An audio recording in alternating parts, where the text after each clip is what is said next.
Oh yeah, he went time like when he pulled out all those guns Dude. and stuff. That was cool. They didn't scan him. I think maybe no, they didn't. They scanned Chris Pratt. What's his name? Star-Lord. Yeah, Star-Lord and Nebula, and she's like, okay, that's a whole weapon right Your there. arm's a gun, man. Yeah, I thought they scanned. Like I didn't remember, but I was like, maybe they scanned him and they just couldn't see through the. They didn't scan him. He was just a plant.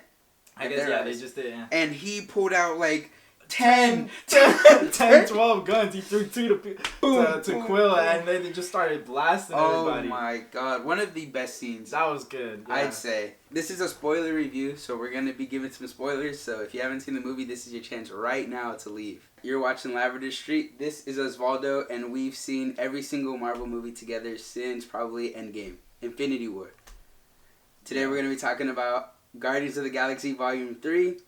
And why I think it's the best movie since Infinity War. What do you think? I thought it was pretty good, but I don't know if it's better than Infinity War. But I mean, it's like one of the better movies that's come out.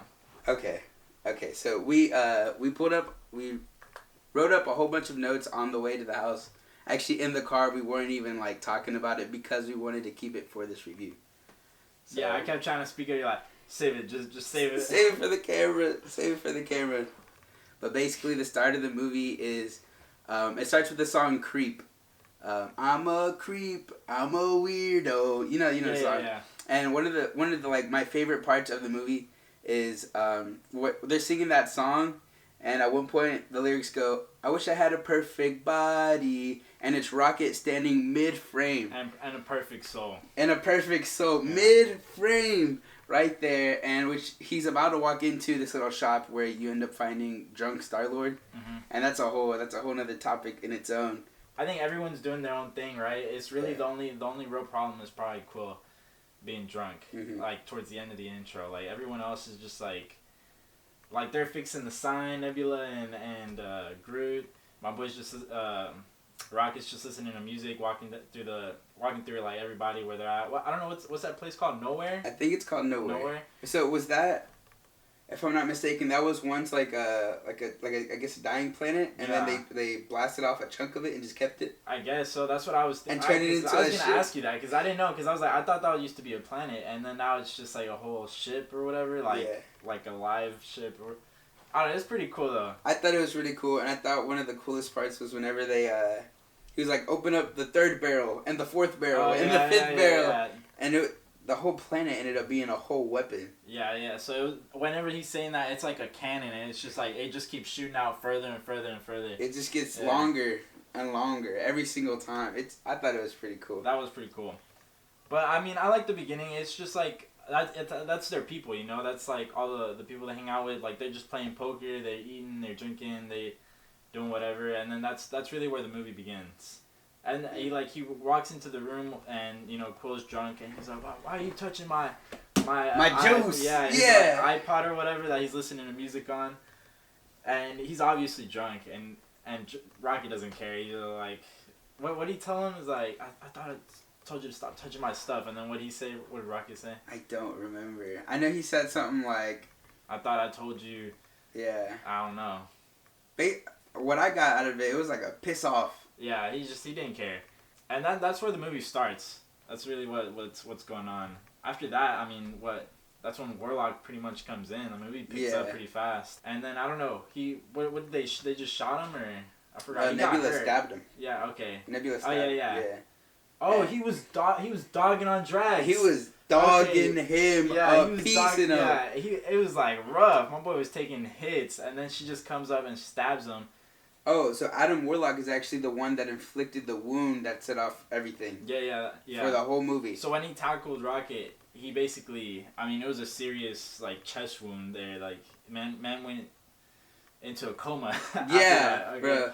With 2 days to live, so the entire movie takes place in just probably about 2 or 3 days. Yeah. The entire movie. And then I don't know what they did after that. They're like looking. They try to patch him up, right? And then they saw that something popped up in his code or whatever. There was there's a device, and if you operate on him, it'll self-destruct. It'll kill him. It's like kill switch. Yeah. And Nebula was like, someone claims this guy as proprietary, like they own him. They either want him dead or proprietary technology. All right, so we have the intro established. Let's get into what do you think about like the characters and everything. I really like he was in a coma throughout the most of the movie, but it was still centered around Rocket, right? Yeah. So like throughout the movie, we're getting flashbacks of what he experienced in the past. Like, okay, this is like a spoiler towards the end of the movie because like in the memories he had those friends, right? Those animals that they're also testing on, and he's like, I just wanna fly into the sky with my friends forever, right? They said that like 2 or 3 times. Yeah, like, forever. It was like repeated like a couple times. Like, that was the only thing he wanted when he was in that cage. He wants to like go to the sky forever. They all said that like a forever. lot. Yeah. And like towards the end of the movie, that's what he's doing, right? He's literally going throughout space, like the sky or whatever, flying, protecting other people for like that's like forever. That's what he's doing. Like that's what he wants to do. That's what he loves to do, and I like how they tied it together. That's just I really think, like that. Yes, 100% yes. Because honestly, I didn't even consider that.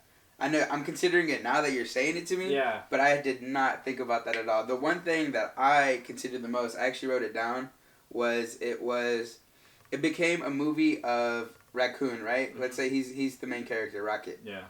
And there is one line he said, "I'm done running," and I think it was in the trailer.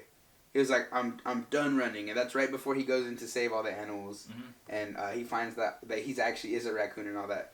But at that moment, also, it solidifies him as a leader, but because Groot turns around, says, "I'm Groot," which means I'm done running, and then Mantis turns around, Drax turns around, everyone turns around, and they're all done running, and I think that ties into everyone having completed their arc in this movie. Drax, the Destroyer. Originally, in all the other movies, Drax has been known to be not like he's just rough, man. Like he's gonna bump into you and you're gonna fly like a couple meters that way. And Mantis is the complete opposite. She's super gentle. She cannot handle herself. Like she needs protection, as Drax would say. But in this movie, they completely flip that, where Drax is actually the one who's able to talk to the kids and get the kids to be able to come. Like, something so fragile, something so gentle. He's the one who's able to talk to them. And Mantis does the complete opposite. I was about to say, that I just connected that. She conquers the 3 beasts in the pit that were, meant to eat those guys. Yeah. And so those two have their own switch. And I think one of my favorite scenes, it kind of annoyed me because people laughed. So Drax is known for, like, comedic timing, right? That's his thing. Yeah. And they had this whole argument where Nebula was like, "You're useless and you're useless. Y'all are both annoying and you're a liability." But then the second that Drax is able to communicate to the kids and actually does something intelligent instead of brute force, Nebula asked, "Why didn't you just tell me that you knew that language?" And knowing Drax, normally this is comedic timing, but I think this is perfect storytelling. Drax replies, he goes, "You didn't ask." And that's like such a sentiment to his character and to his arc. Yeah. Now that he's changed, they're all growing together. That it's no longer just about like, he's also intelligent too. He has value. He's not a liability. So I really liked like all the characters, like you said, they all had their arcs in this movie, and towards the end you really get to see that. And Drax was one of my favorite arcs. And I really liked Mantis this movie because, I mean, you only see her in the second movie and she's very timid. Obviously, she's never spoken to anyone other than Ego. I mean, that's part of her arc. So, like, of course she's not going to know how to communicate.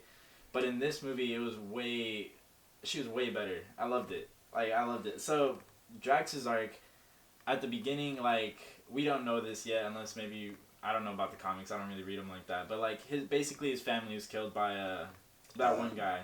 Ronan. Yeah, Ronan. Yeah. So he went from being a father, like a guy for the family, to being a killer. Like of course, like he was scarred. He's just like he didn't know what to do, right? And he had a lot of strength in him. Like he just became Drax the Destroyer. The Destroyer. Yeah. And so that's what happens in the first movie, right? That's when he meets those people too in the jail. In this one, like you said, that's when he starts communicating to the kids and stuff. And like he even points, he's like, "I had a daughter just like you," and that's like when he's like, she used to love when I did this, and like the kids were scared, and he basically like relieved them, like they were all crying, and he basically made them start laughing, they felt a lot better, and he communicated with them. That's like when he showed his intelligence, right? That was the moment. And towards the end, whenever they're back in that nowhere, yeah, and they're like rebuilding, like you see that he's a person like, man, I'm getting stuck on my words. You see that he's always been a dad the whole time. Like, instead of a destroyer, like, he found, like, his purpose again instead of going around, like, messing everything up. Like, he's much better raising these kids or raising a kid. He's like, more of a happy sentiment than anything. He was just lost throughout, like, after he lost his family. And so he just became Drax the Destroyer. He joined Guardians of the Galaxy, and that, like, they tied it up in the end with him, like, them rebuilding and him taking care of, like, these kids. Drax the dad. Yeah. You know what's crazy? With one line, they were able to tie up 2 arcs. And that's Drax, and that's also Nebula. Yeah, okay. At the same time, Nebula. Because the whole movie, Nebula and Mantis are arguing. The entire movie, they're bickering like a married couple, man. Mm-hmm. And it's basically like Nebula selfish, she's mean, she's kind of annoying. We all know this. Like, she's been annoying since the first movie. Okay, but it was a different kind of annoying. It was. Right? It was more, like, she's caring more for the group, kind of annoying, instead of being a selfish annoying. Yeah. But, so, this time around, she's always been, like Mantis was saying, like, you always try to find the worst out of everyone and find an excuse to hate someone. Well, finally, by the very end of the movie, she does the complete opposite. And she says, you know what, Drax, I was wrong. I don't know if she said I was wrong, but we knew she was wrong. Yeah. You're not meant to be a destroyer. You meant to be a dad. Yeah. And that one sentence, boom, boom, tied up 2 birds with 1 stone. Yeah, I didn't think about it. That's good. That's it was so good. And obviously in the other movies you don't really get to see it, but I liked like her smile at the very end, like whenever they're all like dancing. Yeah. I thought that was so good. I really liked that because they're like, that's the end of it. You know what I'm saying? They're tying it all up, and it was really, really good to see. Man, I loved it. What I wanted to say earlier was when we were talking about Drax being in jail, and they ended up escaping that jail with Rocket doing the wiring and stuff, and they had the zero gravity stuff. I liked in this movie they kind of did a minor callback to that whenever they were on that planet. What was that? The Ochre Tech or whatever? That gear that the soldiers were wearing, is that what you're talking about? Yeah, whenever they invaded that little thing and they had to wear the suits. Yeah. And so Drax and Mantis were, they were tied up. Yeah. And actually they teased like almost like a Drax death. Is what it was looking like. That's what it was looking like. It was like, he was looking rough. Yeah, he was beat. He had a hole in his heart and he was bleeding. Yeah. And it looked bad. Well, they actually called back to the first movie because they had Star-Lord on the computer doing the exact same thing. Boom, zero gravity. And that's the same exact way how they got out of jail in the first movie. That is true. Yeah, that's true. Because they were trapped. They were about to be trapped too as well. Yep. They were getting shot up. And that's when he like shut off. It wasn't the gravity though. I think it was the suits. Yeah, right? they ended up having like jetpacks on the suits or whatever. And so he like malfunctioned them or something. And so they all started going crazy. Yeah. And that's how they ended up escaping. But yeah, that's pretty good. I didn't think about that either. It was kind of cool. Like I saw the guy floating and I was like, huh, like that happened already. That's cool. You know, it's the same movie. I didn't think about that. I thought it was pretty cool. What do you think about Star-Lord and Gamora? So, okay, that's what I wanted to ask you about, because I didn't get too much out of that other than him accepting that that's not the same person anymore, right? She's changed, like, throughout the whole movie. He's basically trying to flirt with her and get back with her, kind of. They had their little scene. They did have a little scene. You know, right? A little scene. They smiled at each other. But, she's, like, way more aggressive than she's ever been, right? I think at the first Guardians of the Galaxy, she's already been through what she's had to go through to become, like, a nicer version, more caring version of Gamora. But at this point, she's not, right? Because she was from the other timeline or whatever. Yeah. I don't think has gone through any of that. So she is like a warrior in this movie. She don't care. She'll shoot up anybody. Dude. She's gonna do whatever it took. And he's like, bro, why are you so crazy? Like, calm it down. And he's basically telling her, my Gamora would never do this. Or, like, throughout the whole movie, he's just bashing on her. He's like, and she's like, I'm not her. Like, that's not me. I'm a different person. Whoever you knew, that's not me. That's basically what they're going through throughout the whole movie. And I don't know What do you think about them towards the end, right? Towards the ending? Yeah. So, actually, I thought about this on the way home. Cameron told me he didn't like the movie because he said no one died, right? Okay. And he's like, I needed someone to die. And I remembered, I was like, I recalled the moment when Drax said, well, Gamora is dead to us on the plane, yeah. right? Or on the ship. Mm-hmm. And I agree with that, but I also disagree. Because, yeah, Gamora was dead to them, let's say, in the beginning. And now she's a Ravager or whatever. I think I can appreciate that their arc didn't have them connect. Yeah. I can 100% appreciate I think it would have been forced. I think so, right? 100%. I think I wouldn't have liked that, actually. Yeah. I think they did it, like, very tasteful. Yeah. The way they did it. And, like, you know, we saw her celebrating with the Ravagers because that's who she knows right now as her crew. If, like, in the old Gamora would have been celebrating with us, but this isn't the old Gamora. Yeah. The old Gamora is dead. Yeah. And so I think they're still kind of experiencing that loss. And Star-Lord for sure, like... Oh, yeah. He's drunk in the beginning. Yeah, that's exactly what... Because I remember you wanted me to remind you of that point, which... That was what I was going to say. Obviously, he was probably drinking because of Gamora, right? He's still mourning her. But I guess towards the end of the movie, it's like I said, like when he's accepting, like, okay, that's not her. Like there's maybe some of her within you, and maybe you can become more like her, but you're not the same person. Yeah. Move forward. For her, I don't think there was much of an arc because, I mean, how much can you do with one movie, right? It's completely different Gamora. Yeah. I mean, the best thing I got out of her was her being a little more trusting with a group, but I mean, she was kind of already like that with the Ravagers, but I don't know, you know? She became more trusting with them, I guess. With the Ravagers? With the Guardians. Oh, the Guardians, right? Yeah. More friendly towards the end. She was smiling by the end. Yeah. Like, she had a good time. She got impressed by Star-Lord. She did. She was like, what was that code you were doing? Oh, yeah, Self-destruct, and they just had a moment. Yeah. Stared into each other's eyes and smiled. That just got me thinking, though, like, her and her sister's relationship is, like, distant again, too. Because, like... Yeah. It's not like... Like, towards the end, they're getting closer, right? Before Gamora died. Yes. And now it's like, the most they'll do is grunt at each other, like, hey and goodbye, right? They're grunting at each other like that, but I'm sure they don't hate each other, but they're definitely not close to each other. It's not the old Gamora. Yeah. It's not the old Gamora. So, would you say there was a death or no? Considering that Gamora is no longer a Guardian. I mean, she died. Like, but in this movie, I mean... It wasn't a death, but, like, you know, they're still experiencing her death, I feel like, right? But it's kind of hard, I think, to accept that when there's another whole version of her, like, there that looks like her, talks like her, has been through a lot of the same experiences, just not all of the same experiences. Exactly. So, I think it's tough on them, you know, just to have that there. They can't, like, completely get over it. It's a reminder. Yeah.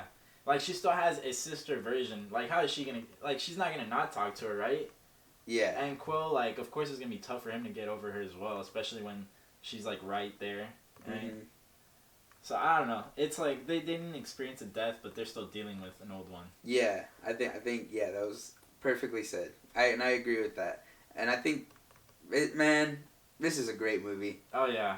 This is a great movie. I love how they tied it all together in that. Everything. It was so good. Everything. Another thing I wanted to tell you, I told you in the car already, but I want to tell these guys. Yeah. I think this movie is a standalone movie, which means you can watch this movie by itself without having seen any of the other movies. Because they kind of do a good job at filling you in with most things. Mm-hmm. They talk about Ego and how that's Star-Lord's dad. They also talk about how Mantis and Star-Lord are siblings. They also talk about what happened to Gamora. Oh, your dad threw you off a magical space mountain? Yeah. They kind of catch everyone up in a little way.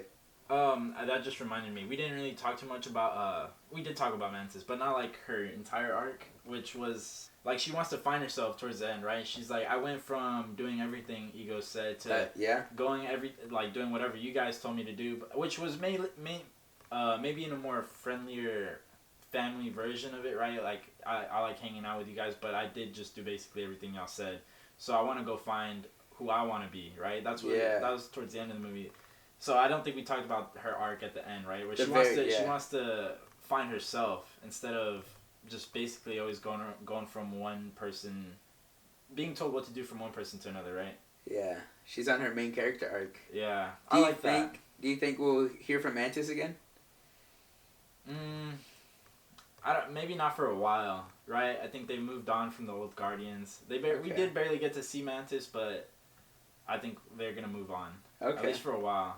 I think so too. Yeah. I think if they do bring her back, it'll be like I think she'll be a standalone character, and I think she'll be more powerful because she's going on a training arc, anime training arc. I mean, she had a couple fighting moves in there, and she was doing her own thing. She did not need protection. Really. No. Like I said, this movie, she was not a timid person. Damsel in distress. Yeah. No, she was not. She got him through the gate. Remember, easily. Like that dude. She's like, oh, I feel like love towards Drax. Oh, you love Drax. Yeah. He's like, hey, you come here often. Yeah. So what's your name? If anything, she was doing a lot more than like Drax was, like at least through some moments. Yeah, actually a lot of moments. Yeah. I mean, she did do a lot. But Drax has also had a whole extra movie than her. Yeah. So he had his time to shine. I mean, he was still going off. Yeah. Don't get me wrong. It was just let's appreciate Mantis today, and I think that was really well done. Man, they killed it with the characters this time around. What do you think about Rocket and his friends? What do you think about him? The flashbacks, right? Yeah. Let's just go. So we didn't get to talk too much about everything he went through. What's his name? Yeah, I don't know. The main bad guy. Yeah, I don't remember his name. But I don't know. He's some really smart dude who's like testing out on creatures of all kinds of species, trying to find the perfect race or whatever. He wants to. What did he say? He wants to create perfection or something. Yeah, basically. And so he's testing out on a whole bunch of things, and we find Rocket in like a cage, and that's when they throw him into the cage, right? And he speaks his first words. They're like trying to comfort him. He's scared, and he's like, it hurts, right? Like that was like his first word. Barely knew English at the time. He was tiny little pipsqueak. Like you could tell like they did stuff to his head because he didn't have any fur there, and he had like other parts already. Like they were already messing with him a lot, and that's when the otter Lila, right? Lila. Teef's the walrus. Right? I think he was a walrus. Teef's. Yeah, with an F. And Floor, the bunny. The bunny. Man, I feel so bad for her. She had like these legs, like she was like really experimental, and she didn't even have a mouth. Oh yeah, she had a mask on. Yeah. But we basically didn't have a mouth. But I feel like the rabbit was the less intelligent out of them, and she's kind of going. She's a little energetic. She kind of time to play. Yeah. More like a childlike character. Yeah. While Teefs was almost like the bro. And then Lila was like the more caring, matured, caring person, And so they're comforting him, and then they do more flashbacks throughout the movie, and that's like his experiences with them and the smart evil guy, right? The main protagonist, the main villain. Yeah. And antagonist. Yeah. And so he's like teaching him stuff, but it's not like for Rocket's benefit. Okay, from where? Last sentence, 2 sentences. Okay, so it's the main antagonist. The dude Purple Nurple, as they call him. He's like teaching Rocket stuff, but not for his benefit, right? It's to create a perfect creature, and that's when he decides to break out, right? And he creates a little thing to break out of the cages. The jump, he just makes a lock pick. And that's when he starts explaining to his friends, and they're like, what do you mean? Like, he's going to take us to the new world? And he's like, no, he's not. He's going to burn you guys. He's going to kill y'all tomorrow morning. And so he starts breaking them out. And that's when guards show up. Or he showed up, right? He showed up. It was him. He showed up, and he, like... Did he shoot her, or did he paralyze her? I think he blasted her. He blasted her, okay. So that Lila was the otter's name, the caring friend, and that's the one obviously he cared about the most, right? Yeah. Like he talked with her the most. So as soon as like he was breaking him out, he shot her, and he starts screaming. Rocket starts screaming, and the walrus and the rabbit are still in the cages, freaking out. I forgot the rabbit was screaming something like in circles. And Rocket's also screaming, and the dude has like no sympathy. The antagonist. He starts like mimicking him. Yeah, and he's like calls the guards up. He's like, I need y'all to come contain him or whatever. And then Rocket just jumps on him. He starts scratching the hell out of his face. This guy's freaking out. And it doesn't reveal how bad that injury is. It's not, but it looked gruesome. Until the very end. Oh. When they take off the mask. Oh, that's what it was? That's what Rocket did to him. That's why he had that mask of that skin that stretched. Oh, okay, that makes sense. That makes sense now. So Rocket was a little baby Rocket, and he saw him kill his friend, so he retaliates and he jumps on this dude's face, scratches him up, and he's there for a little while. It was a good like 10 seconds. Nah, he was going off. Yeah. Yeah. And then the guards show up, and that's when he steals his gun. Steals the gun, shoots all the guards. When he turns around, all his friends are gone. Right, because the guards were shooting Rocket, but they missed. They missed. Like Stormtrooper aim. Yeah, they straight up shot. He turns around, his friends are dead, and at that point, he can't really do anything, right? Like he's out of his cage. This dude's on the ground. The guards are dead. His friends are dead, so he just makes a run for it. At that point, and that's when he's running towards the spaceship and. He's gone. Yeah, that's his escape. That's his origin story. So that's what happens. Yeah, that's how his life started. They're just experimenting on him nonstop until he finally became like a genius. Yeah, he became a genius, and I think at one point they even revealed that guy, the main villain, man, I don't know his name. I can look it up. Look it up. The main villain said after all these civilizations, all these peoples, all these test subjects, there's only been one that has been able to create. And that was Rocket. Everyone else was memorization. Like the whole civilization of all the young girls, they're only able to memorize like times tables and whatnot. Learn but not create. Learn what's already been done, but not create something further like he did. Yeah. By the way, is the high evolutionary is what they call them. That's what they call them, the high evolutionary. Yeah. Okay. Wow. What do you think of the villain? Okay. I mean, he's. It's a little interesting. I mean, but he's just like an obsessed person, really. He's nothing crazy. He's smart. He creates things, but he's just obsessed with creating something perfect. Like, he's not out to, like, destroy people. He destroys his own creations. But, I mean, still, that's kind of messed up, right? He, like, creates civilizations and he destroys them because he's unhappy with them. But other than that, he's not really... doesn't do much. It's kind of... I feel like he's just a mad scientist. Yeah. Like, he's not really, like, a terrible person. He convinced himself that he has good intentions. He convinced himself that he just wanted a perfect world. And I think they hit him with the line, what did they say? It was like, you didn't want a perfect world, you were just so unhappy in the world that you lived in. Like, yeah, you couldn't, like, accept, like, I don't know, basically what was. Yeah, you can't appreciate it. Yeah, and I don't know what perfection is to him, really. I mean, everything he created was... I don't know. Yeah, what is perfection? Like everything was cool. I mean, bro, everything was cool. Yeah, I mean, he made a lot of crazy civilizations, but he just couldn't accept, like, a perfect race. Yeah. Is what he said, I guess. And so he's like, bro, you just couldn't accept that there wasn't, like, perfection out there, I guess. That's basically what I got out of it. But, yeah, I think so. On the villain scale of how much I cared and loved and worried about him, I think probably one of the weakest point of the movies is the villain. Yeah. But I'm okay with it. Yeah, I appreciate the love of everyone else. It was centered around everyone else more than it was him, but he just happens to be part of, like, Rocket's... It's just a story. Yeah. It's just a story. We didn't really talk about Adam Warlock. He had a tiny arc. Adam Warlock. He had a tiny arc, right? Which I kind of relate him to Mantis. Because all he did was what he was told. Exactly. And... just on opposite teams. Yeah, I mean, he literally just did what he was told. That's he didn't know any better. Really. Yeah. And towards the end, he lost his mother, right? I mean, even... Mom. Yeah. Yeah. And he lost... I don't know if he killed their civilization, but... in the end, he basically, I guess, lost the one person he cared for. And the dude that was telling him what to do, which was the main antagonist, also was gone, so...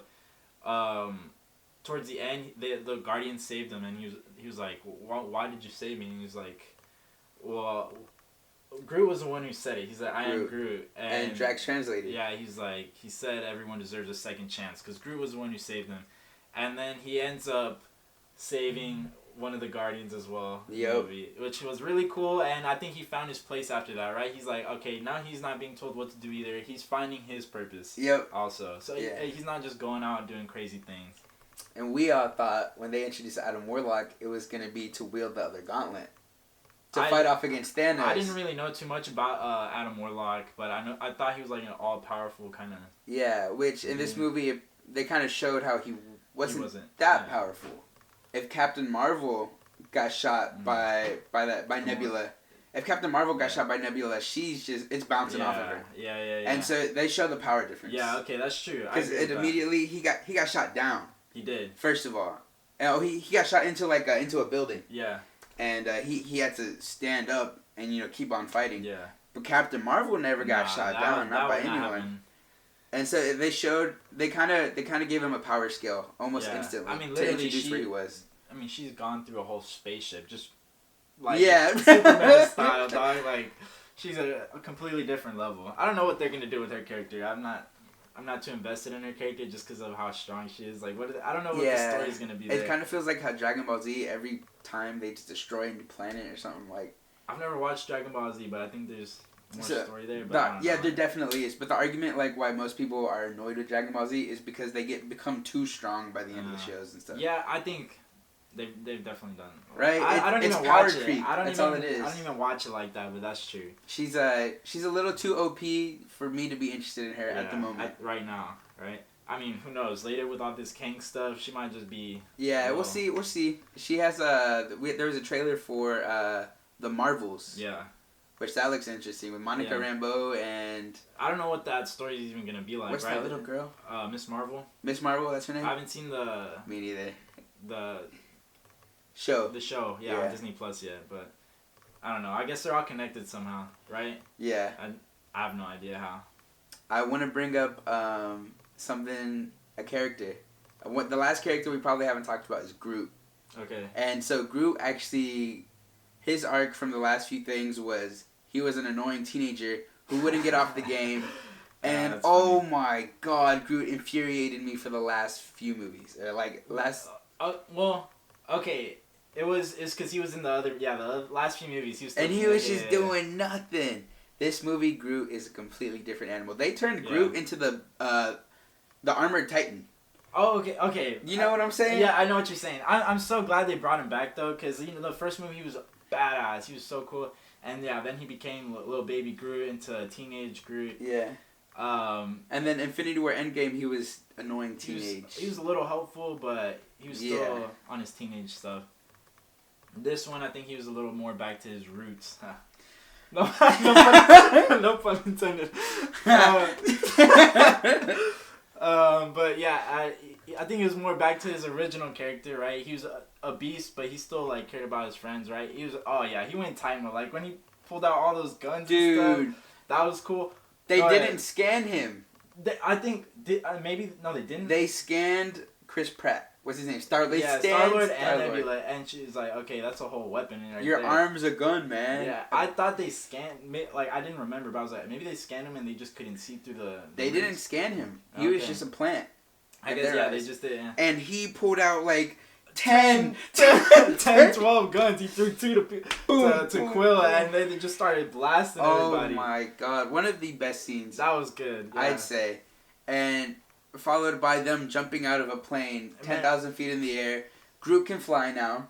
Groot has multiple arms. I don't think he can fly, but just glide. Glide okay. A little bit to lessen the impact, right? It was like a paraglider. Yeah. And that's completely what it was. And actually, it was kind of weird how Star-Lord used that guy as landing gear. Yeah.